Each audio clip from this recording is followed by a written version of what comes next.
para mahasiswa sekalian, hari ini kita akan memasuki bahas mengenai terkunci keberhasilan agraria. Jadi kalau minggu yang lalu Mas Bayu sudah menyampaikan apa itu komponen-komponen kunci dari pengertian reforma agraria, lalu model-modelnya dan bagaimana pelakunya ya.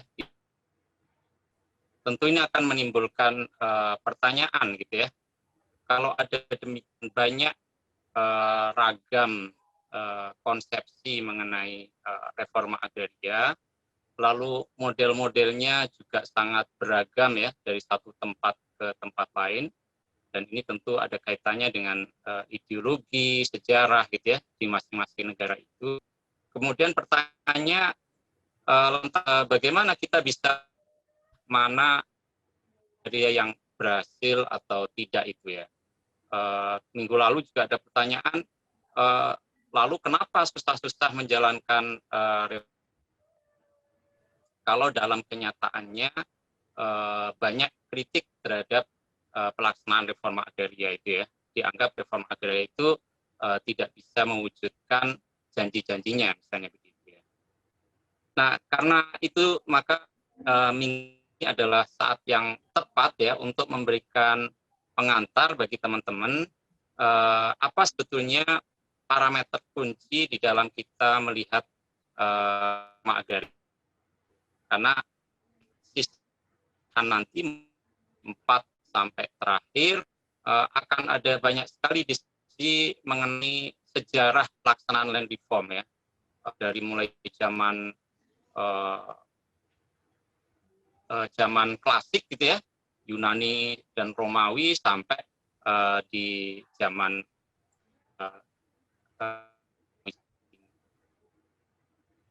mulai pembicaraan itu, sejarah pelaksanaan RA di waktu ke waktu itu, maka menjadi relevan sekali untuk kemudian kita pada kesempatan kali ini membahas lebih dahulu apa sebetulnya parameter kunci di dalam melihat reforma.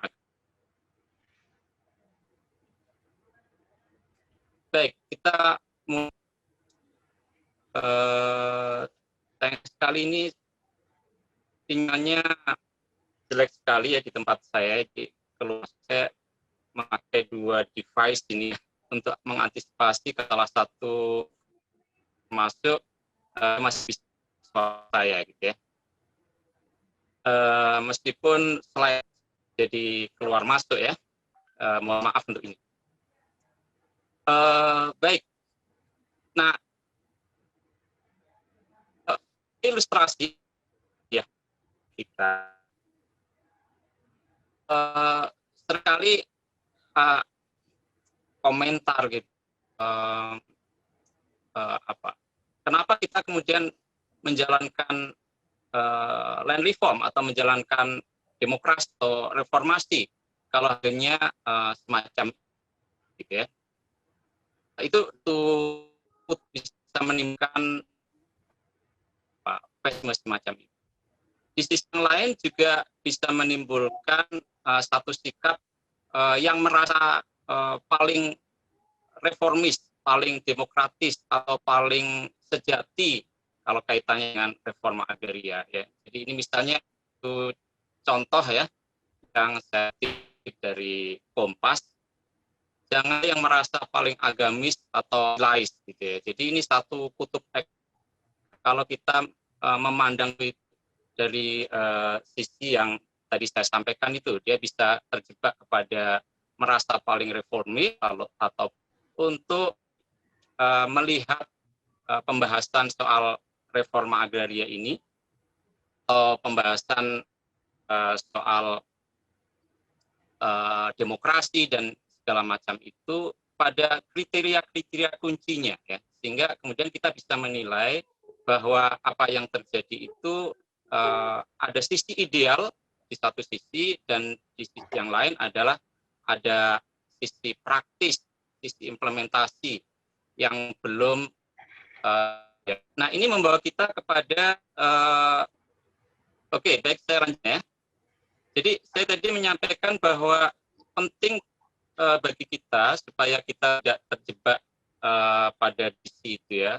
Satu sisi kepada sikap merasa benar gitu ya, dan sisi yang lain adalah ekstrim menjadi sangat pesimis begitu. Nah, supaya keluar dua ekstrim itu, penting kemudian kita kembali kepada dasar ya, kriteria pokok yang disebut sebagai RA itu gitu ya. Kriteria dasar apa yang disebut sebagai Pancasila itu misalnya begitu ya. Kriteria dasar apa yang disebut sebagai demokrasi. Nah, dengan memahami kriteria itu atau parameter-parameter dasar itu, maka kemudian kita bisa memahami sebetulnya bukan soal Pancasila atau lain Pancasila misalnya, sejauh mana nilai itu berhasil direalisasikan atau tidak begitu ya. Begitu juga dalam kaitan RA, kita kemudian bisa menilai mana kriteria-kriteria kunci sehingga kita bisa melihat RA itu sudah benar-benar dijalankan atau hanya pura-pura dijalankan gitu ya. Sehingga kalau kita kemudian mengkritik RA, maka kita tidak mengkritik dalam pengertian kita menjadi menegasi sama sekali, tetapi kemudian kita tahu elemen-elemen mana sebetulnya dijalankan dan mana yang tidak, sehingga kemudian kita bisa melihat hasilnya tidak sesuai dengan yang diidealkan. Nah, saya ingin mengajak untuk fokus kepada pilihan citizenship terlebih dahulu. Cerminkan kondak dalam hubungan warga negara, atas dasar kontrak dasar itulah yang menjadi raison d'être ya, atau alasan keberadaan dari suatu negara itu. Nah, kalau kita melihat konstitusi kita, maka gagasan mengenai itu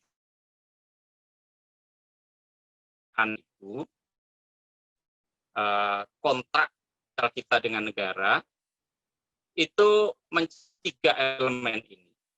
Pertama adalah politik pengakuan. Jadi ada pengakuan bahwa seluruh warga negara itu sama, dia mendapat hak yang sama, kewajiban yang sama, apakah dia Islam, Kristen, Hindu, Buddha, Katolik, ya, aliran kepercayaan segala macam, itu semua diakui setara ya sebagai warga negara di hadapan hukum ya. Nah, itu yang pertama. Dan itu kalau di dalam banyak sekali ya, dan bahkan di dalam pembuku juga dinyatakan negara itu melindungi gitu ya, seluruh tumpah darah gitu ya, dan seluruh warga negaranya. Pertama itu pengakuan. Yang kedua, karena ada politik pengakuan itu, maka seluruh warga hak politik aktif politik dia berhak untuk mencalonkan dan dicalonkan pada fungsi-fungsi politik misalnya, untuk memimpinnya, untuk menjabat dalam posisi-posisi yang diperlukan oleh negara di dalam penyelenggaraan pemerintahan dan seterusnya. Inilah yang disebut sebagai ini negara sama. Itu hal lain yang juga dilupakan adalah redistribusi. Ya. Jadi bagaimana halnya semua warga negara diakui setara, sama untuk maka begitu semua warga itu berhak memperoleh jaminan kesejahteraan negara ya. Jadi oleh negara terhadap sumber daya alam oleh negara supaya bisa dinikmati oleh seluruh di dalam pasal 3 bumi, air dan seterusnya ya, dikuasai oleh negara untuk sebesar-besar kemakmuran rakyat. Nah, inilah yang disebut sebagai Jadi redistribusi terkait dengan sumber-sumber agraria, bisa terkait dengan bagaimana income nasional itu kemudian digunakan untuk kesejahteraan rakyat, ya, pendapatan dari pajak itu didistribusikan kepada kesejahteraan rakyat, membangun infrastruktur, menyelenggarakan pendidikan, jaminan sosial dan segala macam. Ini sementara form cukup titik tumbuh sub itu kan sering representasikan, tetapi yang lain kita melihat masih ada gap yang sangat besar di dalam dua hal yang lain, itu politik pengakuan dan politik distribusi. Lihat keras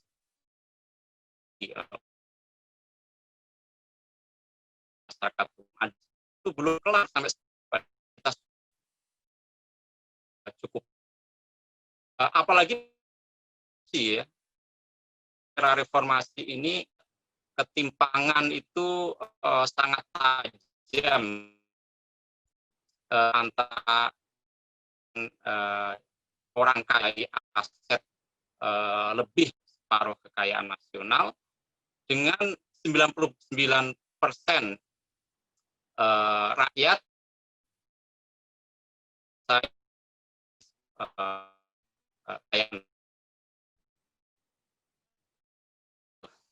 ini sekali putus ya. Saya tahu sinyalnya kurang baik. Apakah sekarang sudah diterima dengan bagus ya? Kan dulu ini akan ada politik redistribusi tadi. Tanya khusus dengan program reforma distribusi itu macam-macam. Salah satunya ada reforma agraria ya. Tentu saja ada banyak politik redistribusi yang lain, misalnya jaminan 20% dari APBN itu untuk pendidikan misalnya. Itu juga salah satu contoh politik distribusi.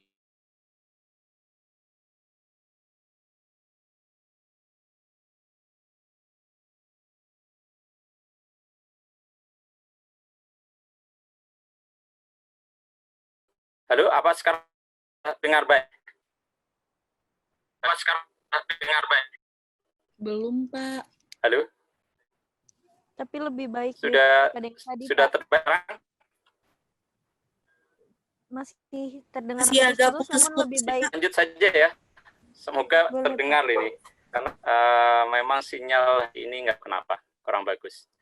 Nah, jadi kita akan fokus kepada politik redistribusi yang berupa reforma agraria. Dan di dalam reforma agraria ini, maka kita ingat ini, politik redistribusi ini. Jadi ketika kita nanti mendiskusikan parameter kunci untuk menentukan apakah agraria ini berhasil atau tidak, maka sebetulnya ukuran dasar sangat terkait distribusi ini ya. Ini komponen dari citizenship yang dimuat di dalam konstitusi kita. Nah, kuliah kita ini akan membahas 4 topik nanti ya, dan itu kemudian tercermin dalam tujuan pembelajaran ini. Pertama, setelah Anda ini kan Anda bisa memahami bahwa agraria itu adalah pada dasarnya upaya pembaruan atas relasi ya.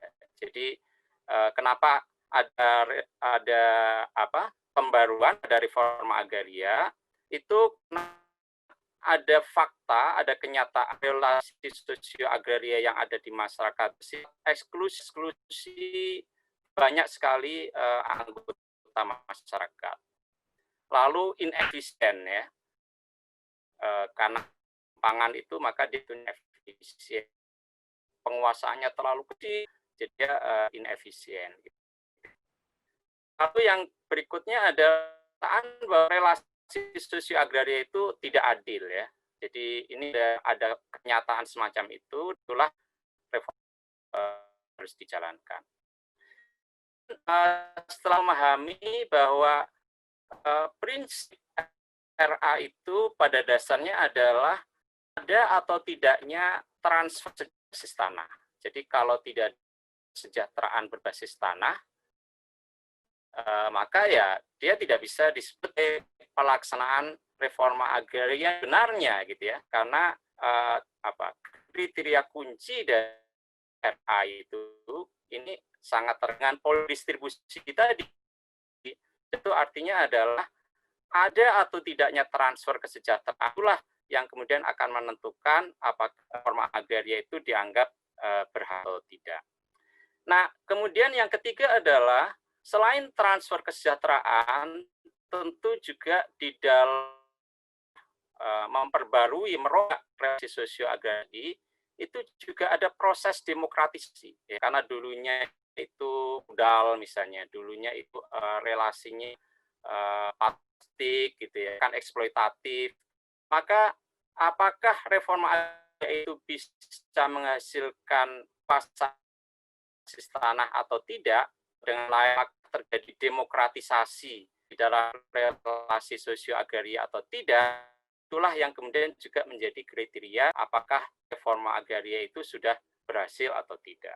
Nah, terakhir memahami tiga hal tadi, nanti kemudian kita akan sampai kepada lalu bagaimana kemudian kita punya kerangka untuk menilai apakah sebuah program itu berhasil atau tidak. Jadi 4 itu ya tujuan pembelajaran kita pada semoga bisa selesai karena gangguan teknis tadi ya.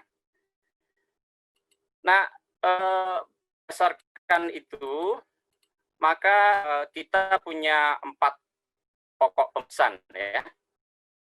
4 pokok pembahasan yaitu pertama supaya kita bisa mengubah RA itu pada dasarnya ada relasial, maka pokok bahasanya social relationship in ya. Jadi membawa kembali relasi sosial itu cara pandang di dalam melihat RA.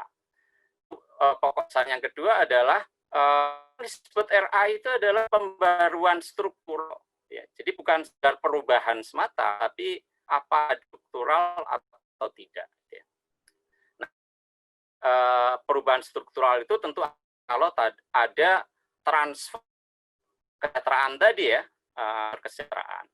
Nah, kemudian yang berikutnya RA pada dasarnya adalah isu governance karena di situ terkait dengan relasi kuasa di antara aktor yang terlibat.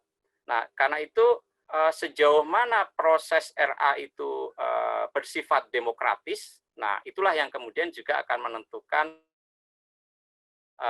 terjadi kekuasaan ya dalam pelaksanaan RA itu. Akhir kita akan 4 trajektori ya, dan dengan itu bisa program itu bisa dinyatakan reform, otherwise ya ini reform atau tidak sebetulnya gitu ya, meskipun dijelaskan nama lain reform, tetapi kalau ya trajektorinya kemungkinan itu, maka kemudian kita bisa menilai nasib yang bisa kita sebut sebagai reform, yang tidak bisa disebut sebagai reform misalnya. Nah, saya sekarang ke topik pertama, yaitu kembali relasi sosial di dalam analisis kita ketika mengkaji soal RA ini. Nah, pertama tentu harus diingat land reform itu pada dasarnya kaitan dengan upaya terkait dengan relation of property ya. Relasi sosial dari kepemilikan ini adalah kepemilikan atau tanah. Dan property atau penguasa yang terkait tanah, landed property right, milik atas tanah itu not things ya, tetapi dia adalah relasi sosial. Jadi kenapa dia dinyatakan bukan sesuatu? Karena kalau kita memandangnya sebagai sesuatu, maka cara pandangnya akan sangat teknis, penyelesaiannya akan sangat. Jadi ya land reform itu cukup dengan legalisasi, ya, sertifikasi, dengan pemetaan lebih precise gitu ya. Jadi hal yang teknis semacam itu. Padahal hak-hak penguasaan atas tanah itu sebenarnya adalah relasi sosial. Dalam relasi sosial ini mengulang sedikit ya, kembali ke topik kajian agraria. Relasi sosial yang terkait dengan tanah itu yang disebut sebagai sosio-agraria. Dia relasi sosial yang bersumber agraria. Itu melibatkan bisa individu, ini bisa berbeda secara gender, ada laki-laki, ada perempuan, dia bisa berbeda sisi umur gitu ya, ada muda gitu ya, berupa kelompok, ini diferensiasi menurut etnis, menurut kelas, menurut tempat tinggal, dan macam. Lalu ada komunitas, negara, swasta ya, ini sebenarnya disebut sebagai agraria. Jadi kalau kita bicara land reform harus diingat bahwa ini berkaitan dengan upaya memperbarui relasi sosial di antar berbagai pihak. Nah, relasi sosial di antar berbagai pihak ini tentunya dalam hal ini adalah sejauh ikut berbagai objek dan kekayaan alam yang dikandung. Ada bumi, air, mineral, gas, ya, hutan, dan sebagainya yang disebut objek agraria. Dan relasi sosial agraria itu berlian erat dengan proses penciptaan kemakmuran berbasis tanah. Ya. Jadi kenapa kok ada kepentingan antara subjek agraria dengan mineral, gas, hutan, macam? Karena itu sangat wealth creation ya, dan wealth itu melalui berbagai aktivitas ini, yaitu ada penguasaan dan ikannya ya.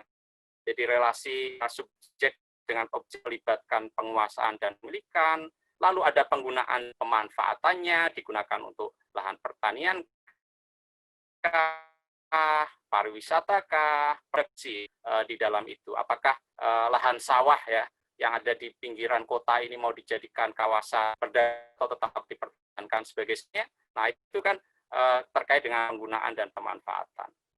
Lalu juga pembagian kerja dan hubungan produksi, kerjakan apa di atas lahan siapa gitu ya. Itu kan ada pembagian kerja di situ. Siapa memburuh di kebun, menyuplai apa untuk usaha produksi pertanian dan seterusnya. Terakhir ada penciptaan surplus ya, dari proses produksi itu tentu ada surplus. Lalu surplus itu distribusinya kepada siapa dan kemudian terakumulasi kepada apa. Jadi inilah yang disebut sebagai relation of property. Nah, reform agraria tentunya berkaitan dengan layak form ya, relasi-relasi sosial menyangkut properti. Kenapa harus diform? Karena semua relasi sosio agraria itu pada dasarnya dari berbagai dimensi. Ya. Tentu ada dimensi kerjasama, ya. Ada dimensi pastinya juga, tetapi di tempat dan karena sejarah di Indonesia yang khas ya, tentunya tidak khas juga karena banyak terjadi di tempat lain, tetapi karena faktor kesejarahan kita ada kolonialisme, ada otoritarianisme, ada korupsi dan segala macam, terutama dimensi ketimpangan inilah yang sangat menonjol di dalam relasi sosio agraria di Indonesia ya. Saya menulis buku khusus mengenai ketimpangan agraria ini khususnya di era reformasi, dan di situ ditunjukkan bagaimana ciri penting ya di dalam relasi di Indonesia itu adalah sama ketimpangannya, karena itu ada banyak konflik ya. Tentu idealnya seharusnya sama dan kolaborasi, gitu ya. Tetap menunjukkan dimensi ketimpangan inilah yang sangat menonjol, ya. Itu tercermin di dalam piramida itu. Gitu ya. Nah, karena adanya dimensi ketimpangan, maka melahirkan atau melanggengkan beberapa akibat ini. Terjadi proses eksklusi, ya, social exclusion, ya. Orang yang sebelumnya punya lahan tergusur, gitu ya, dan segala macam, gitu ya. Orang yang miskin karena lahannya sempit atau buruh tani eksklusi untuk bisa terlibat di dalam pengambilan putusan di kampus, dianggap ini orang miskin. Ya, ada eksklusi dari aspek efisiensi, ya. Dalam struktur yang sempang tentu terjadi inefisiensi ekonomi, ya. Lahan-lahan gurem itu bisa memenuhi skala ekonomi ideal, gitu ya, supaya dia bisa misalnya, ya, terjadi seperti itu. Dan tentu saja terjadi ketidakadilan struktur, ya. Ini adalah aspek politiknya. Nah, justru disitulah sebetulnya reforma agraria itu, ya. Yang disebut agraria pada dasarnya adalah upaya untuk, ya, such exclusive, efficient, and unjust relationship. Jadi pada dasarnya disebut reforma agraria adalah upaya mereform relasi-relasi sosial yang bersifat eksklusif, inefisien, dan tidak adil itu. Jadi kalau kemudian bisa mencapai tujuan ini, ya tentu tidak bisa dinyatakan sebagai reform sebetulnya, gitu ya. Kalau dia hanya sekedar legalisasi tanah, sertifikasi tanah, tetapi pada dasarnya strukturnya masih eksklusif, gitu ya, masih tidak adil, ya. Tentu ini tidak bisa disebut sebagai reforma agraria.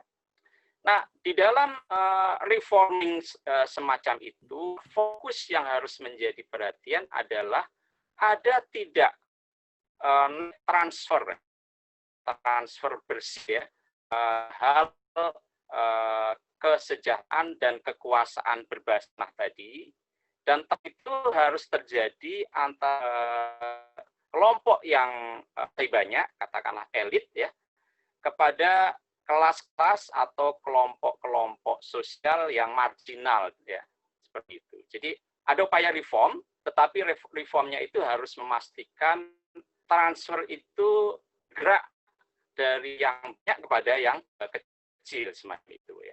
Ini tentu dengan asumsi bahwa reforma agrarianya bersifat redistributif, ya, seperti yang terjadi di Indonesia, gitu ya. Jadi ini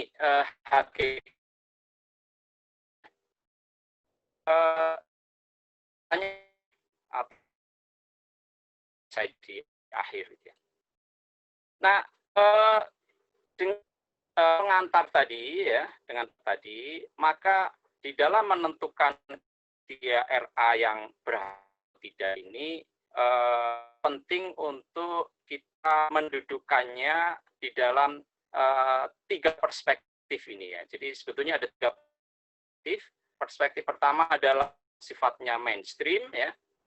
Pada dasarnya perspektif yang melihat bahwa land property right sifat things, ya, bukan relations, gitu ya. Intervensinya ya hanya bagaimana memastikan tanahan itu efisien, dengan IT dan segala macam, teknologi pemetaan dan modern, ya, yang sangat precise, gitu ya. Seolah dengan mengandalkan itu semua persoalan bisa selesai, gitu ya. Lalu mekanisme resolusi konflik yang cepat dan murah, dan seringkali didasarkan pada sistem pasar. Jadi bagaimana price, ya, yang kemudian menentukan proses resolusi konflik. Dan kemudian pada dasarnya apolitis. Perspektif, ya, dari pada melihat property rights itu sebagai sesuatu yang things, ya, bukan social relation. Nah, perspektif lain yang menekankan kepada perspektif yang peduli bahwa reform itu harus bersifat kepada kelompok miskin gitu ya. Apa yang disebut sebagai pro perspektif ini adalah distribusi kemakmuran dan kekuasaan berbasis tanah itu bersifat timpang, sehingga karena sifat timpang maka dia harus form gitu ya. Nah, karena itu maka RA itu adalah yang negatif. Dia harus sensitifan ketimpangan tadi. Jadi karena itu adalah sarana pemberdayaan ya. Dia benar untuk efisiensi saja gitu ya. Tetapi dia harus betul-betul memihak kepada kelompok yang tidak mendapatkan tempat di politik redistribusi di negara kita. Nah, sehingga menjadi concern dari perlindungan dan peningkatan akses masyarakat miskin dan ini concern perspektif. Nah, lalu yang perspektif ketiga adalah perspektif ya, perspektif demokratis ya. Nah, di sini yang menjadi penekanan adalah prosesnya ya. Jadi kalau pro-pur itu impact-nya pada kelompok miskin, yang demokratis ini melihat kepada pelaksanaannya sendiri seperti apa. Dan di sini concern dari perspektif ini adalah apakah di dalam pelaksanaan land reform itu terjadi enggak ya. Walaupun terjadi apakah tidak ya. Boleh jadi partisipasi tetapi sangat profesional gitu ya. Boleh terjadi partisipasi tetapi kelompok perempuan tidak terlibat atau etnis minoritas tidak terlibat kayak begitu ya. Jadi semacam itu inklusif ya, participation. Lalu yang berikutnya ada responsiveness, ada yang tinggi dari institusi negara. Jadi nggak mungkin partnya tetap hanya otoriter gitu ya. Pasti tidak bisa menjadi demokratif. Jadi mana ada partisipasi yang tulen, genuine dari rakyat, maka begitu juga harus ada responsiveness dari institusi-institusi negara. Terakhir, interaksi antara citizens dengan negara harus tumbuh ya, dan prinsip-prinsip rights ya, sosial ya, dan seterusnya ya. Jadi ini. Nah, kuliah ini kan ambil dua perspektif ini sebagai pasangan di dalam menentukan kriteria apakah land reform berhasil atau tidak. Itu perspektif pro-pur dan demokratik ya. Sementara perspektif mainstream itu dilihat sebagai instrumen teknis semata ya. Bukan berarti dia tidak perlu, tapi dia harus ditempatkan sebagai instrumen ya, bukan tujuan gitu ya. Bahwa harus efisien, harus modern, itu nggak boleh diabaikan ya. Petaan policy dan segala macam itu penting, dia instrumen dalam rangka mewujudkan pro-pur ya and democratic perspektif ini. Nah, ini bagian pertama ya dari kuliah kita ini, yaitu kita menanamkan bahwa ketika reforma agraria itu kaitannya dengan relasi sosial yang timpang tadi, dan bagaimana kemudian relasi sosial yang timpang tadi bisa dirubah dengan pro-pur and democratic perspektif tadi. Kita masuk pada topik yang berikutnya ya. Nah, topik kedua ini adalah penjelasan yang lebih rinci mengenai pro-pur ya, pro-pur perspektif ya, perspektif sifat. Nah, karena itu di dalam bagian kedua ini kita akan concern apakah di dalam pelaksanaan land reform itu terjadi perubahan struktural atau tidak, terjadi pembaruan. Jadi ada perubahan ya.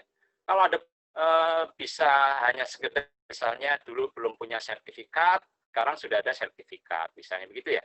Tetapi apakah perubahan itu menghasilkan structure form atau tidak? Nah, ini jadi pertanyaan besar gitu. Dan karena itu di dalam bagian kedua ini akan dijelaskan bagaimana kita pro-pur ya seperti ini ketika kita melihat reforma agraria. Nah, sesuai dengan karakternya ya, dia itu ingin memperbarui relasi sosial agraria yang timpang, maka by definition ya reforma agraria itu pada dasarnya bias kelompok miskin gitu ya. Karena asumsi memang yang ada bersifat timpang. 1% di HIV itu menguasai kekayaan 99% misalnya begitu, atau mungkin ekstrimnya menguasai 60% kalau di Indonesia, gitu, 4% populasi. Gitu. Nah, berarti kan ada kenyataan di mana 99% itu berbagi di atas sisanya, yaitu cuma 40%. Jadi kan ketimpangan biasa. Nah, itu by definition reforma agraria itu bias kepada kelompok miskin. Dan inilah yang sangat ditekankan di dalam land reform ya, pengertian konvensional ya, conventional wisdom ya, dari land reform menekankan terjadinya net transfer yang bersifat lintas kelas ya, net transfer kesejahteraan dan kekuasaan yang bersifat lintas kelas. Nah, inilah yang disebut sebagai reform. Kalau tidak ada transfer yang bersifat lintas kelas, maka dia belum reform sebetulnya, gitu ya. Dia hanya bisa sebagai terjadi perubahan, gitu ya. Tetapi perubahan itu belum tentu mengarah kepada pembaruan, ya. Karena change can be within class, ya. Karena kalau sekedar perubahan, maka net transfernya itu bisa berlangsung di dalam kelas yang sama. Jadi antara elit.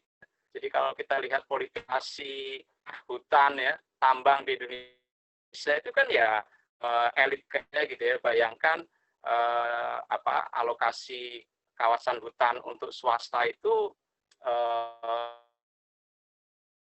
untuk kalangan sementara perhutanan sosial ada 5 jenis gitu ya, ada HTR, ada HKM, ada hutan adat dan macam itu ya paling persen ya, nggak nyampe 10%. Jadi ada perubahan, tetapi mungkin perubahan itu ya within class ya. Kalau kita bandingkan antara periode Orde Baru dengan periode reformasi, banyak sekali teralokasi oleh negara, jadi ada perubahan, ada percepatan di dalam alokasi itu, tetapi alokasi sebagian besar jatuh ke perusahaan besar ya. Dan beberapa periode reformasi ini hanya berusia berapa 20 tahun itu ternyata alokasi lahan yang sangat bias elit ini jauh lebih besar dibanding yang diberikan pada masa Orde Baru ya, yang usianya 30. Jadi hanya dalam bisa mengalahkan Orde Baru dalam hal mempertajam ketimpangan. Nah, inilah yang nggak boleh terjadi ya. Karena yang disebut sebagai reform itu harus ada judgment ya. Jadi suatu bias ya. Itu adalah pure bias ya. Jadi seperti itu. Karena itu reforma agraria itu bukan kebijakan teknis dan netral gitu. Secara kategoris by definition dia harus melindungi dan mengembangkan akses tanah kepentingan dan rural poor ya, kelompok miskin ya. Dan itulah sebetulnya yang harus kita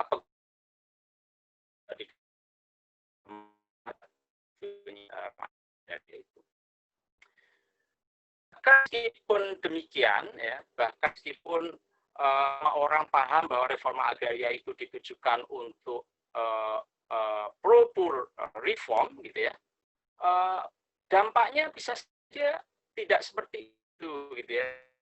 Jadi bahkan land reform dilandasi oleh niat baik sekalipun, itu belum tentu menguntungkan kelompok miskin ya. Misalnya tahu persis bagaimana di era pemerintahan dulu semua pihak itu sangat concern, beda dengan sekarang ya, dan mereka betul-betul berusaha untuk mewujudkan land reform itu ya. Tetapi dalam kenyataannya belum tentu apa yang sudah disadari secara mendalam sebagai pro-poor land reform itu berdampak dalam pelaksanaannya. Jadi terjadi distorsi ya karena proses politik, karena elit-elit yang berusaha menyabotase dan segala macam itu. Jadi bahkan sekalipun by design itu sudah pro-poor, tetapi dalam pelaksanaannya juga tidak bisa lepas dari kemungkinan terdistorsi ya. Dan karena itu sampaikan sekedar pro tidak cukup. Dia juga harus supaya mengawal proses ini bisa mencapai pro-poor ya. Karena sekedar pro-poor tanpa demokratik land reform nanti bisa terdistorsi di dalam pelaksanaannya. Nah, sekarang mari kita ke ini. Apa ciri-ciri pro-poor ini? Nah, saya mengutip Boras ya dan berusaha untuk mensummary-nya apa yang disebut sebagai ciri-ciri kunci pro-poor ini 9 ya. Jadi ini ciri kunci dari land policy saya tidak sekedar land reform ya, tapi tentu saja ini berlaku lebih berlaku untuk hanya dengan land reform. Pertama adalah ini yang pertama dia melindungi atau mentransfer kesejahteraan berbasis tanah ya, yang ini kepada kelompok miskin. Pelaksanaan melindungi atau mentransfer ya kelompok miskin atau tidak. Nah inilah bukan apakah dia punya ciri-ciri sebagai pro-poor atau tidak ya. Lalu kemudian tidak sekedar wealth, tetapi juga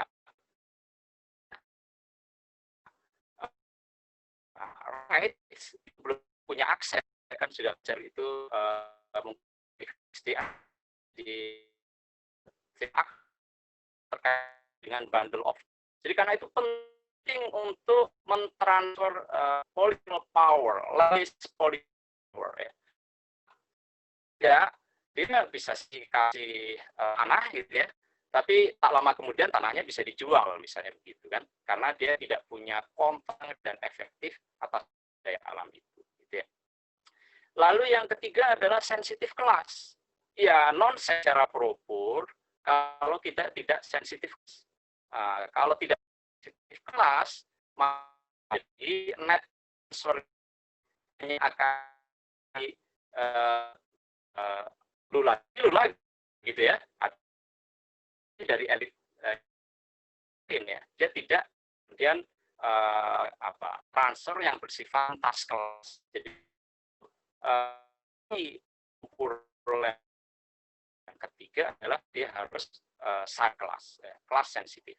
Yang keempat, dia juga harus sadar sejarah ya. Jadi ketidakadilan penguasaan tanah, efisiensi di dalam produksi pertanian itu adalah hasil pengendapan atau sedimentasi dari proses sejarah yang panjang ya.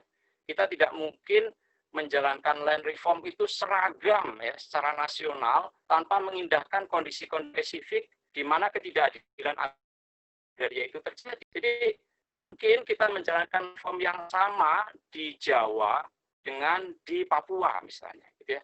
Karena kalau itu dijalankan dengan cara yang sama, maka reform yang dijalankan di Papua itu justru membuat masyarakat Papua kehilangan tanah ya.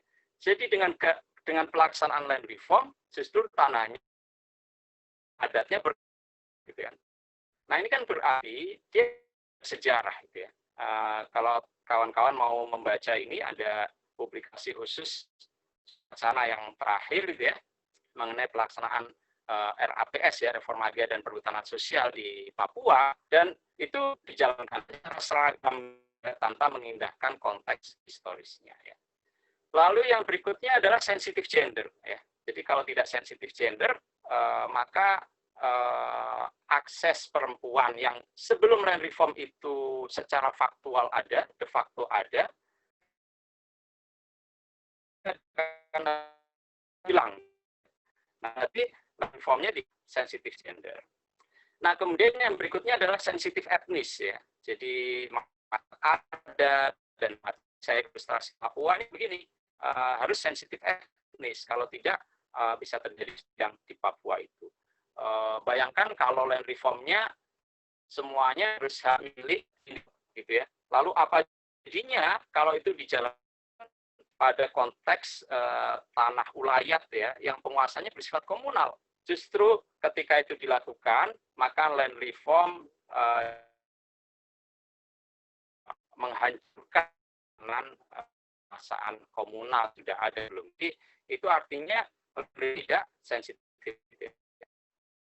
Yang berikutnya harus menjamin produktivitas, dan itu land reform tidak bisa disahkan dari akses reform, dia harus menjadi satu paket ya dalam bentuk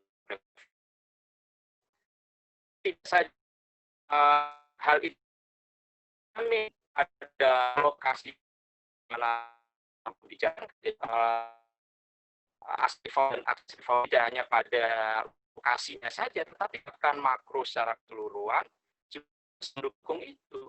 Karena menjalankan reform, kalau kebijakan makronya lebih ramah kepada impor misalnya ya, impor maju gitu ya, kebijakan makronya lebih mendukung memberi insentif kepada perusahaan-perusahaan besar ketimbang ini gitu ya. Kalau ada pas di bel di negara besar-besar kayak waktu Ismon dulu, kalau untuk rakyat itu tidak misalnya ya, kayak gitu ya. Kemudian kan ini tanya dengan reform sebetulnya ya. Jadi bagaimana land reform itu tidak boleh batasi hanya sisi berbasis juga bagaimana hulu hilir diciptakan sehingga tercipta diversifikasi dan segala macam. Dan terakhir adalah menjaga keamanan dalam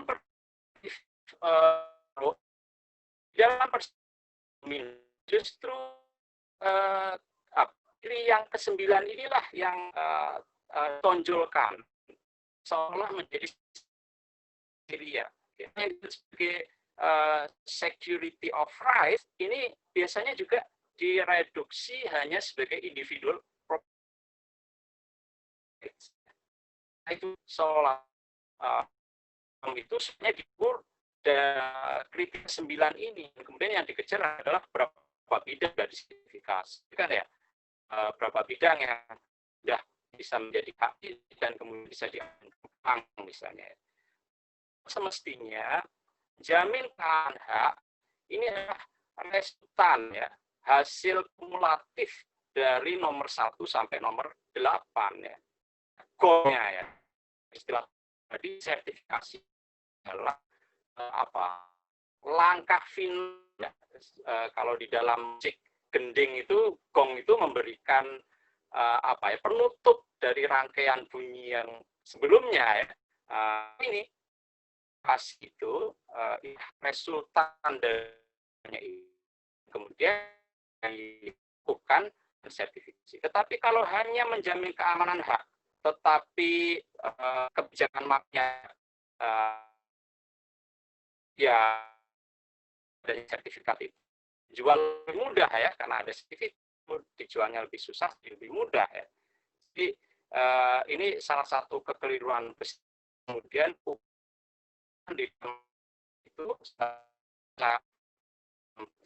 pemerintah semata diukur dari keamanan hak yang juga direduksi menjadi individual property right. Nah,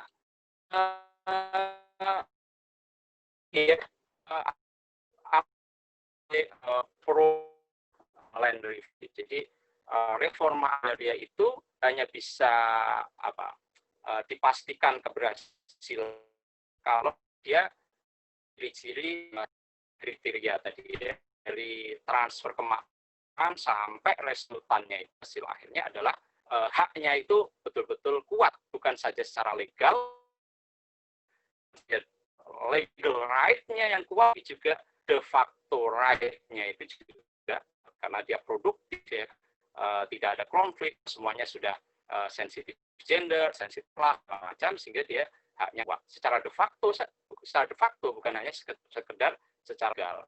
Kalau hanya memberikan sertifikasi kan security right hanya dari sisi. Sekarang kita masuk topik yang ketiga ya. Jadi kalau tadi sudah bicara mengenai pro-poor, sekarang kita masuk kepada demokratik perspektifnya. Kenapa begitu? Karena bicara komedi tidak hanya dampaknya ya yang harus pro-poor, tetapi juga prosesnya ini kan, karena ini relasi sosial di dalamnya itu banyak sekali aktor yang sangat berkepentingan, dan karena itu menjadi isu governance. Ini isu di mana harus ada proses demokratisasi ya, dan inilah topik ketiga ya.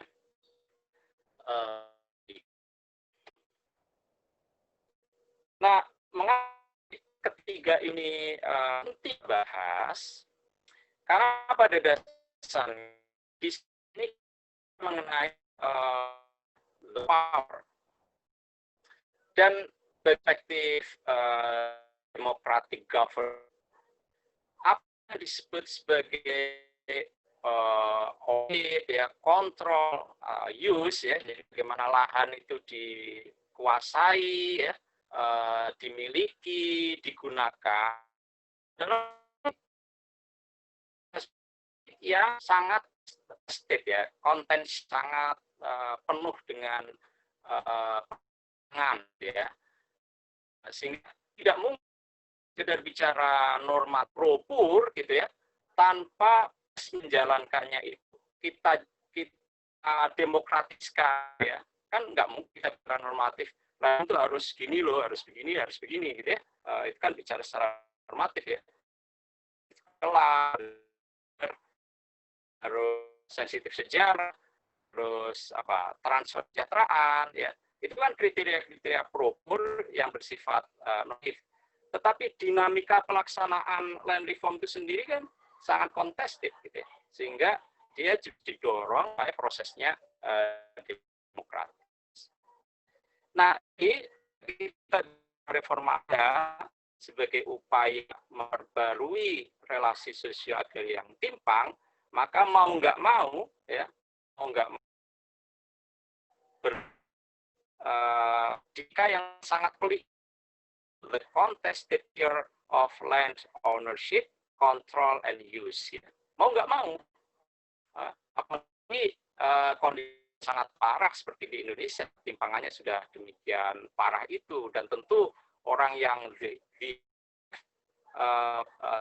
dengan rela ya untuk untuk menyerahkan interestnya, begitu kan ya. Begitu juga dengan budaya korupsi yang sudah sangat meluas ya, dan terutama sejak adanya desentralisasi, itu juga banyak sekali interest dari para pejabat, para birokrat, lebih melayani dengan ketimbang kepentingan rakyat. Jadi kontestasi itu. Nah, justru disinilah pentingnya reforma agraria itu harus punya strategi untuk menghadapi itu, bukan malah dihindari. Sekarang ini mengapa banyak gagal, karena itu dihindari. Kasus konflik mereka selesaikan, mereka ini belum clean and clear gitu ya, statusnya tidak clear dan tidak clean. Semua kasus konflik tidak ada yang dan clean. Kalau clear dan clean pasti tidak ada konflik kan begitu. Jadi kenapa kemudian land reform ini banyak menyasar wilayah-wilayah yang nggak mudah gitu ya, itu karena pemerintah tidak mau menghadapi proses lebih memilih lokasi-lokasi yang mudah diselesaikan. Dan apa lokasi yang mudah diselesaikan itu? Ya lokasi-lokasi yang pada dasarnya sudah dikuasai oleh rakyat dan kemudian dikasih gitu ya. Dan karena itu banyak sekali terhadap kritik, land reformnya gagal karena hanya sertifikasi. Ya kalau bilang, ya gimana disebut berhasil, dijalankan saja belum gitu ya. Karena dia menghindari ini tadi, dia tidak mau hadapi proses yang penuh kontestasi itu. Dia cari situasi yang mudah. Dan karena itu bisa menyelesaikan ketimpangan. Nah, itu yang pertama. Supaya the power issue ini bisa diadres, harus ada interaksi antara aktor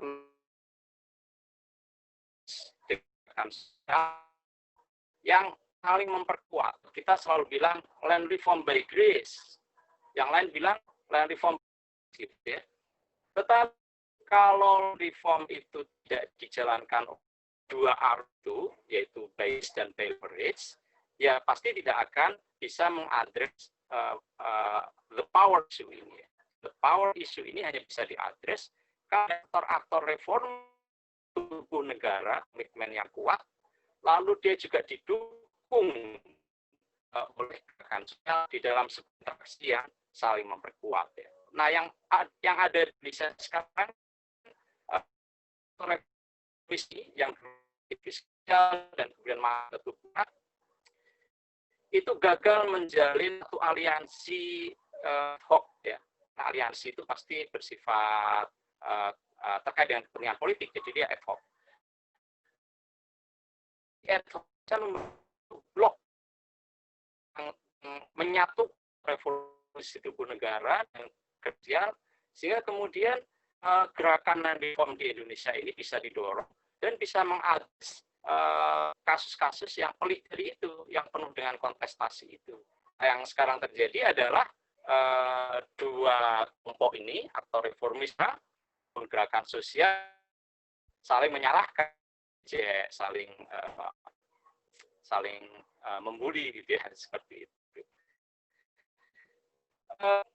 Itu pun sebetulnya mau interaksi antara dua aktor di negara masyarakat itu berhasil dilakukan, itu pun juga harus menjadi bagian yang tidak terpisahkan upaya demokratisasi yang lebih luas di dalam hubungan masyarakat. Ya. Karena apa? Karena demokratisasi kita di Indonesia ini kan baru sifatnya proses dengan sirkulasi ya, dari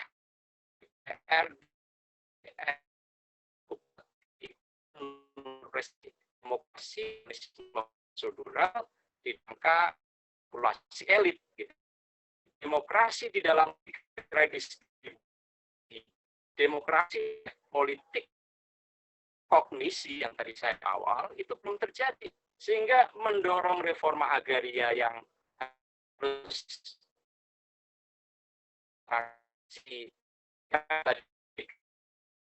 juga menjadi bagian dari upaya demokratisasi yang lebih luas ini. Hanya itulah maka the power issue itu address, isu demokrasi itu bisa di. Kalau tidak ya hanya di prosedural, hanya bicara politik representasi, tetapi masih gagal menjalankan politik redistribusi ya, dan politik rekognisi. Dalam rangka mewujudkan posisi yang kuat ya, by grace dengan leverage tadi ini, lahirlah teori yang disebut sebagai sandwich strategi. Jadi Anda tahu kan sandwich itu kan ada lapis, lalu di dalamnya macam-macam daging, sayuran dan segala macam. Itu artinya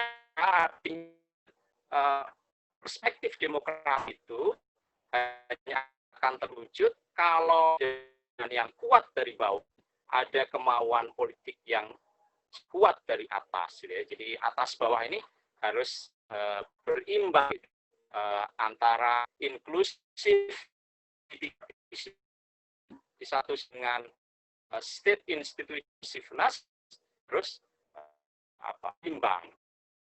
Itu suatu strategi ya, dan strategi yang kemudian juga lahir dari inspirasi banyak gerakan sosial seperti misalnya di Rio de Janeiro ya, di Brazil ketika gerakan demokrasi derivatif gitu ya, lalu ada Filipina macam power pada waktu Krausen segala macam itu.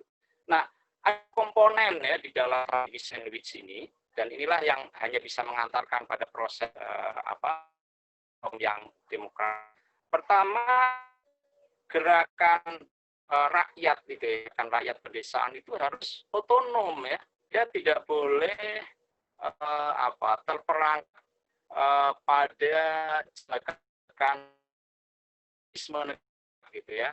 Di kalau terjebak pada jebakan korporatisme ya kemudian di kemana misalnya sekarang baru dibikin kelompok-kelompok tani program dikasih dikasih bantuan macam-macam gitu ya, setiap kementerian punya program bikin kelompok lagi dan segala macam ya. Gerakan rakyat pedesaan seringkali tidak punya terfragmentasi by programs ya. Jadi program mereka fragmentasi. Mereka kemudian ada arus parpol politik gitu ya, sehingga masyarakat kemudian terpecah sesuai dengan afiliasi partai politik yang beda. Negara senang kan kritik dari rakyat gitu ya, dan mudah saja nanti tinggal negosiasinya seperti apa gitu ya. Jadi kalau tanpa otonomi gerakan rakyat ini ya tentu susah untuk mendorong reform by level. Dan ini juga gerakan yang tidak gitu ya, antara gerakan petani kadang tidak cocok, atau gerakan perempuan dengan gerakan misalnya ya, gerakan dengan sedikit saya menyebut. Nah, ini juga menjadi masalah karena kalau itu tidak solid ya, solid tentu tidak berarti ada aliansi yang permanen. Menjadi satu waktu dan nah ini yang jadi gitu ya. Yang kedua, supaya ini wujud ada kritis, jadi masa yang aktor sehingga dia ngaruh gitu ya. Tetapi kalau sekedar 1-2 orang kemudian diminta untuk BUMN atau critical mass di dalam maupun di luar, tetapi justru sini berkaitannya itu aktor di tubuh negara ini bisa mendorong perubahan di dalam, karena yang dihadapi ini kan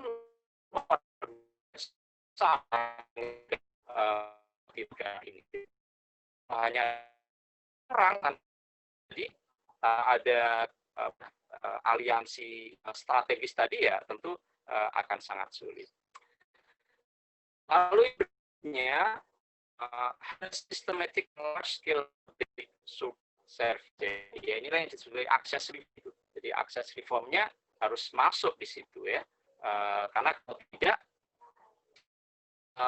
tentu meskipun rakyatnya gerak otonom gitu ya, kan mereka yang keterbatasan ya, mereka tidak bisa menyelesaikan semua masalah yang mereka hadapi, apalagi kaitannya dengan produksi, akses pasar gitu ya. Jadi yang terakhir ada kebijakan makro ya, kebijakan sosioekonomi makro yang kepada small farm ya, buruh ya, tadi saya contohkan kebijakan makronya justru mendorong gitu ya, melindungi produsen dalam negeri ya, tunduk kepada rezim perdagangan bebas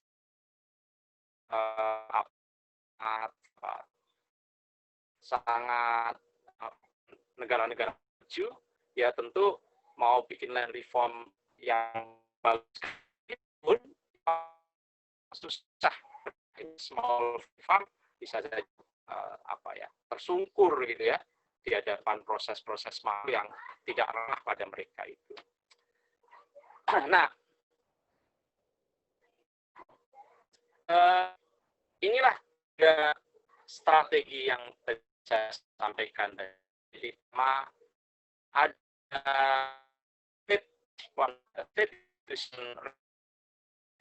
ya, jadi ada itu negara, lalu harus ada partisipasi yang inklusif ya, harus ada nilai dan prinsip demokrasi. Ini tiga komponen demokratik dan kalau kita lihat cuma tiga komponen jadi bisa memilih. Ada kebijakan melulu dari Inggris gitu ya. Lalu ada yang action from below ya, ini biasanya yang itu macam gitu. Market led itu artinya pendekatan yang didasarkan asal. Ya. Lalu yang terakhir adalah yang sampaikan tadi strategi sandwich ya, state society reformist interactive approach ya. Nah, kalau kita lihat di sini maka kemungkinan si tiga prinsip demokratisasi tadi itu paling pada yang di bagian bawah ini gitu ya. Jadi hanya pada bawah inilah state institution responsiveness dengan inclusive citizen participation ini sama-sama tinggi gitu ya. Tetapi kalau yang lain ada yang tinggi, rendah. Untuk menjaga demokratisasi pelaksanaan reform itu, maka strategi sandwich ini yang terakhir ini harus dijaga. Dengan peluang untuk mewujudkan pro-poor reform itu bisa lebih besar diupayakan ya. Kalau tanpa adanya strategi sandwich ini didasarkan ya responsiveness, inclusive citizens participation dan value and principle of democracy, ya akan sulit sekali menjalankan reform itu bisa ya. Nah, saya sudah mendiskusikan dua topik sebetulnya, tiga topik. Pertama adalah kembali the notions of social notions of property ya. Jadi itu topik pertama, lalu saya sudah menyampaikan pro-poor ya, pro-poor perspektifnya. Lalu yang ketiga saya sudah menyampaikan democratic perspektif. Nah, kalau ada tiga pembahasan tadi, maka sekarang kita bisa masuk ada analis dampak dari land reform itu seperti apa ya. Kita bisa menilai. Lalu kemudian land reform ini bisa dinyatakan sebagai betul-betul memenuhi pengertian reform tidak gitu. Sebelum masuk ke sana, saya dapatkan tanggapan ya dari peserta kuliah. Mungkin menit karena waktunya juga hampir habis. Ada yang mau menanggapi atau sudah ada chatnya ya?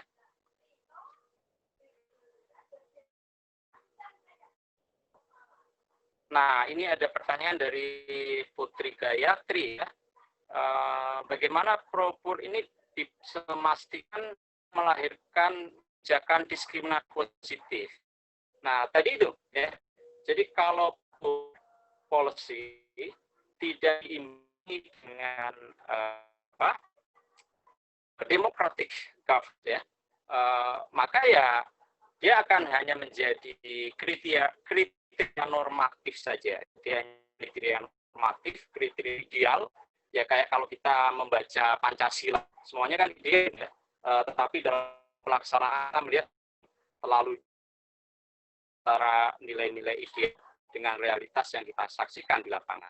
Jadi sama juga Propur policy ini tidak akan wujudkan kalau social forces-nya ya, kekuatan-kekuatan sosialnya tidak digunakan. Dan siapa kekuatan gerakan itu?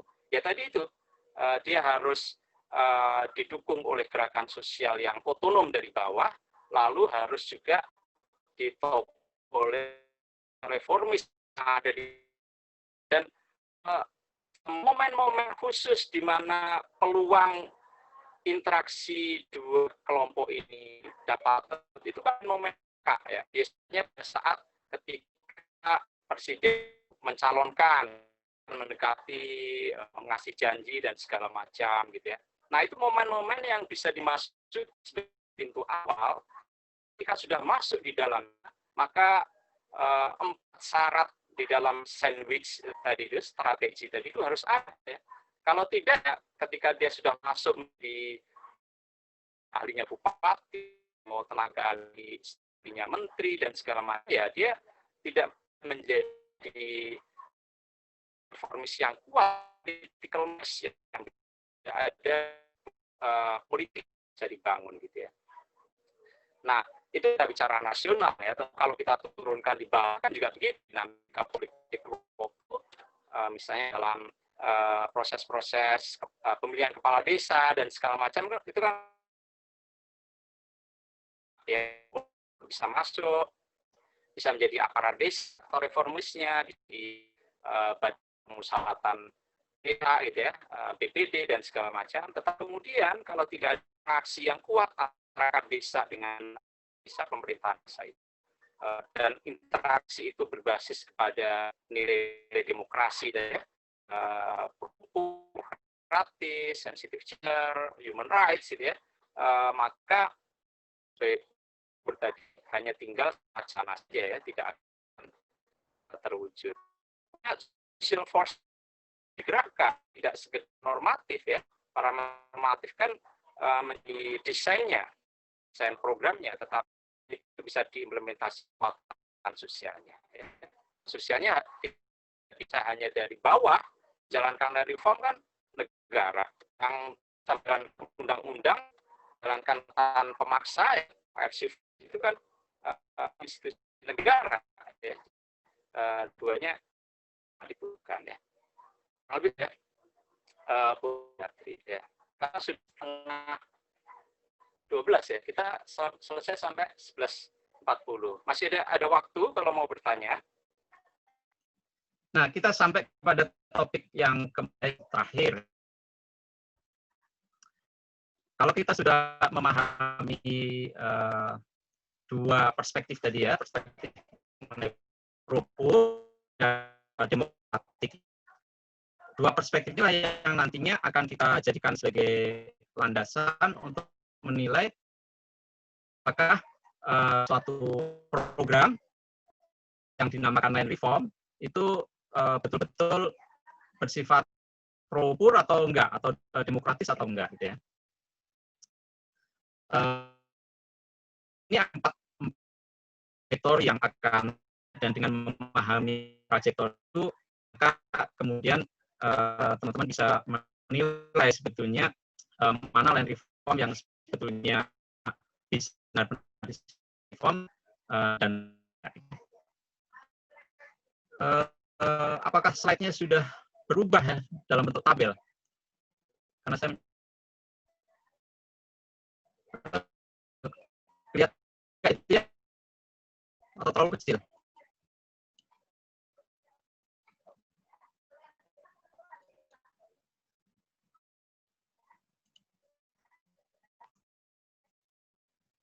mungkin sudah besar ya.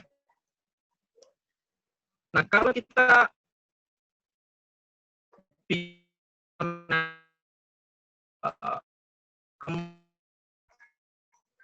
kemudian yang jadi dari reform ya, ini analisis ketika melihat sebuah program dikembangkan gitu ya. Nah, ketika sebuah kan pertanyaannya adalah apakah dia betul-betul mendorong reform atau sekedar perubahan.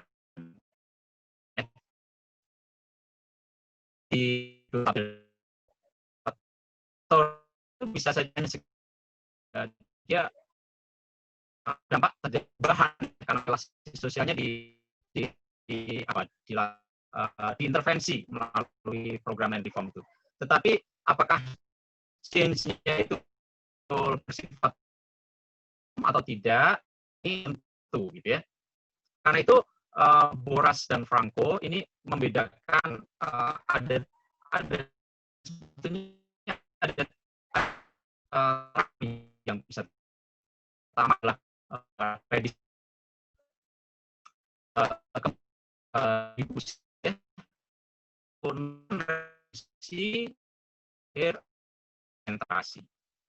Kita cermati satu-satu. Apa yang redistribusi? Redistribusi itu adalah suatu trajektori perubahan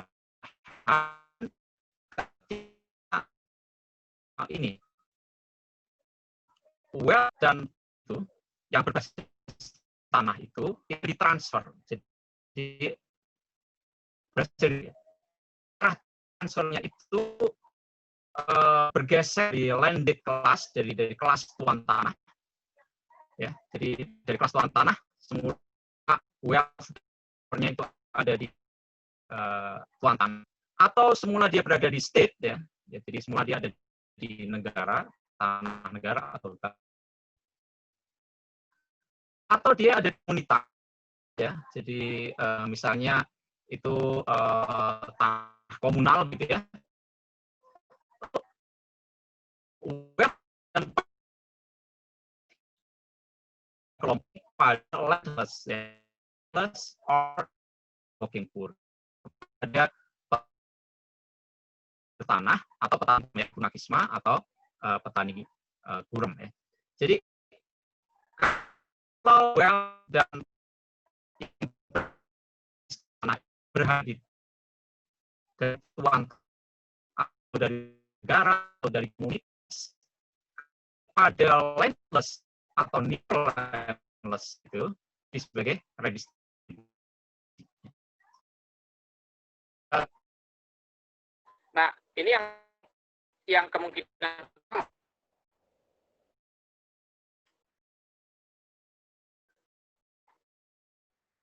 ada yang kan konsep penting ya, konsep penting. Jadi kalau paham, tanya dulu ya. Silakan ditanya dulu.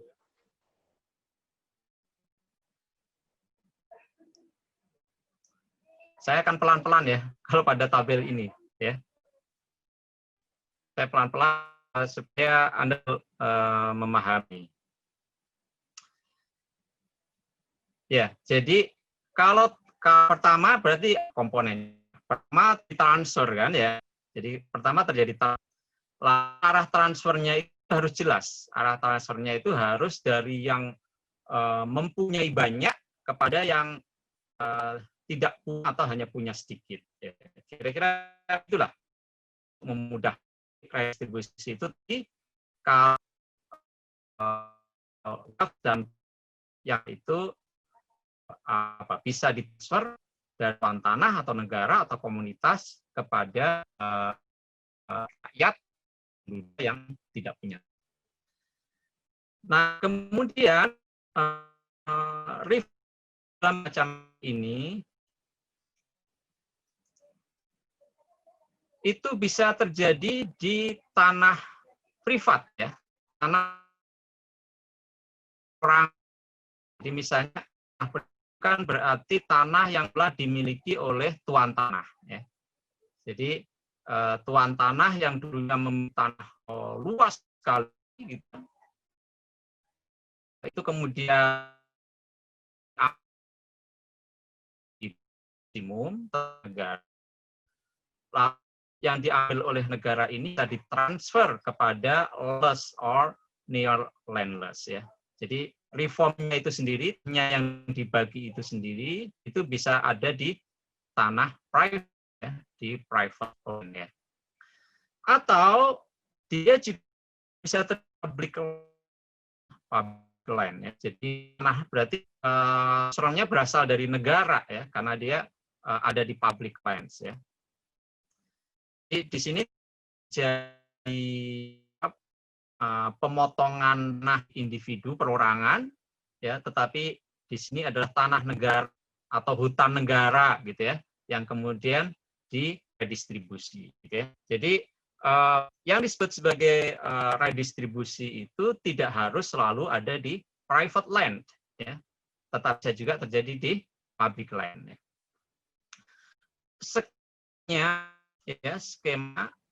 Skema transfer of wealth dan power tadi itu ownership, ya. Jadi kemudian menjadi hak milik penuh, gitu, ya. Misalnya kemudian diambil dari tuan tanah lalu diberikan pada dan kemudian hak milik, ya, menjadi hak milik. Jadi itu full ownership. Atau bisa juga tidak full ownership, ya. Full ownership, misalnya kita punya perjanjian bagi hasil, ya, undang-undang perjanjian bagi hasil, undang-undang nomor 2 tahun 1960. Kemarin Mas menyampaikan bahwa land reform itu juga ada komponen tenancy reform, ya, reform. Jadi tidak diberikan hak milik penuh, tetap punya hak garap di dalam, ya. Baginya itu juga bisa menjadi bagi pengertian redistribusi, asal betul memenuhi kriteria tenancy, ya, yang kalau di Indonesia itu dijamin di dalam Undang-Undang Perjanjian Hasil nomor tahun 60. Nah, bisa juga skemanya tadi tidak full ownership, ya, dan misalnya bisa untuk kalau itu negara, ya, ini kan big land, ya, berarti kalau hutan negara itu skema-skema perhutanan sosial, ya, ada HKM, ada HTR, gitu, ya, ada apalagi macam, ya. Sejauh land based wealth power transfer itu terjadi, maka skema-skema perhutanan sosial itu bisa juga dinamakan sebagai redistribusi.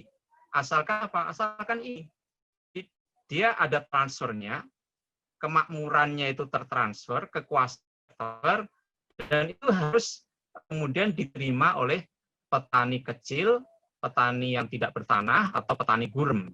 Itu yang harus menjadi kriteria. Jadi dia bisa terjadi private land, bisa terjadi di public land, dia bisa full ownership, dia bisa juga di full ownership, ya. Bagian dari tenancy reform. Ya, si landless itu bisa menerima tanah tadi sebagai individu, hanya individual, atau secara kelompok, ya. Misalnya negara memberikan HGU kepada koperasi petani. HGU kan owners guna usaha, gitu, ya. Nah, tapi dia transfer dari negara kepada koperasi elit desa, buruh tani, koperasi buruh tani dapat tanah HGU oleh negara dan dijadikan sawah, ya. HGU kan nggak mesti perkebunan, kayak Sangyang Sri itu kan HGU dalam bentuk sawah, gitu, ya. Nah, kenapa pemerintah misalnya tidak memberikan HGU kepada buruh tani yang punya tanah dengan syarat HGU itu hanya digunakan untuk sawah, nggak boleh dikonversi supaya ada ketahanan pangan ya, menghadapi krisis pangan misalnya, apalagi di era pandemi. Nah, kenapa tidak diberikan HGU? Berarti HGU untuk koperasi kan kelompok, dan itu diberikan kepada landless or near landless ya. Jadi seperti itu. Nah, jadi memberikan HGU kepada miskin, kepada kelompok untuk koperasi, itu juga redistribusi gitu ya. Jadi apa yang disebut sebagai distribusi ini tidak lalu di dalam pengertian yang ini kita pahami, ya land reform yang kemudian dimiliki oleh individu rumah tangga individu sebagai hak individu ya oleh petani gitu ya. Tidak begitu ya. Di sini disampaikan Moran Franco, dia bisa terjadi di private land, dia bisa terjadi di public land, dia bisa full ownership, bisa diterima secara individu, asalkan kan transfer well power betul-betul pada landless or landless working poor gitu ya. Seperti itu. Nah, kalau memenuhi itu maka dia bisa disebut sebagai revolusi. Ada pertanyaan di situ? Ini soalnya konsep yang penting dan ini kriteria gitu ya, jadi jangan sampai Anda miss gitu ya. Tadi kemungkinan pertama ya, kemungkinan atau skenario pertama, dan kalau skenario pertama ini yang terjadi, maka itu betul-betul memenuhi pengertian reform ya, tidak sekedar change ya, tetapi dia reform karena dia di transfer yang lintas kelas ya, dari kelas petani kaya tuan tanah kepada petani miskin dan buruh tani, atau dari negara ya kepada petani miskin atau buruh tani, atau dari komunitas kepada petani buruh tani. Saya contohkan yang dari komunitas misalnya, saya lupa tadi mencontohkan, itu Ngandakan itu di Purworejo, Jawa. Itu ada desanya menguasai tanah komunal. Desanya masih tanah komunal yang itu disebut sebagai sawah buruhan ya. Kenapa disebut sawah buruhan? Dikuasai oleh desa itu garapnya diberi kepada para petani yang tidak punya tanah, pada buruh tani. Makanya disebut sebagai sawah buruhan.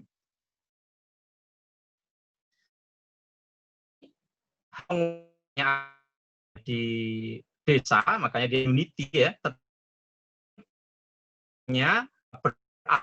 atau mengalir kepada petani-petani ya, tanah di desa itu. Maka dia juga bisa disebut sebagai redistribusi ya, karena transfernya dari komunitas kepada masyarakat ini. Berdasarkan yang community landless or near landless. Ya nanti saya bagi ya PowerPoint-nya, Imam. Nanti bisa diunduh di course ya. Pengertian distribusi ya. Kita baca secara hati-hati ya. Nah, distribusi itu adalah kalau wealth dan power yang berbasis itu diterima oleh atau buruh tani tanpa tanahnya kehilangan ya, tanpa tuan tanahnya kehilangan. Jadi yang berlaku di sini hanya state transfer, jadi transfer oleh negara. Nah, bedanya dari yang pertama, kalau di pertama itu kan seperti dilakukan pada masa pemerintahan Soekarno ya. Jadi tanah-tanah maksimum itu diambil, kemudian diminta itu dengan ganti, bukan di lalu kemudian sisa kelebihannya ini dibagikan. Nah, berarti itu kan ada proses deal dan yang kekurangan dikasih gitu ya. Nah, dalam kasus yang kedua, inilah yang dilakukan oleh pemerintahan sekarang ya, yang besar-besar ini nggak diambil ya. malah difasilitasi gitu ya. Sembari yang sama pemerintah berusaha menginjeksi yang di bawah yang nggak punya ini dengan besar di public land. Kalau kita baca reforma agraria sekarang itu kan ada 9 juta hektar ya, dan terutama yang paling besar itu 1,5 juta itu diharapkan berasal dari pelepasan kawasan hutan. Ya. Jadi pelepasan kawasan hutan inilah merupakan state transfer ya, state transfer tanpa yang sudah punya lebih-lebih ini diotak-atik lagi. Nah inilah yang disebut sebagai distribution. Tidak ada zero sum game, tetapi sum game. Oh maaf, waktunya habis ya.